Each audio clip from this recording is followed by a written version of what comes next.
سوريا انتصرت سوريا وتأهلت إلى المباراة النهائية لكأس العرب. بارك الله جهدكم، بارك الله تعبكم، بارك الله عذابكم. كل الملايين 12 مليون سوري يتابعونكم، الملايين في الوطن العربي. هذا هو سوريا، هذه الكرة السورية المتطورة. كنا نتمنى أن نلعب مع مصر أعرق الفرق وأقوى الفرق العربية، وانتصرنا.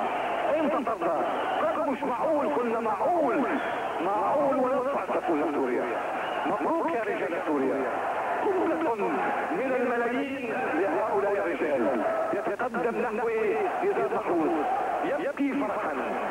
بكاء الملايين فرحهم هو فرحنا جميعا، انتصارهم هو انتصارنا جميعا.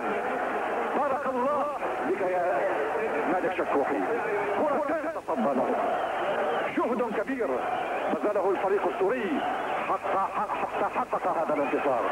قبل نهاية الشوط الثاني كان يمكن أن تحسم المباراة وتفوز سوريا، ويتجه رجالنا صوب جماهيرنا ترفع علم الوطن.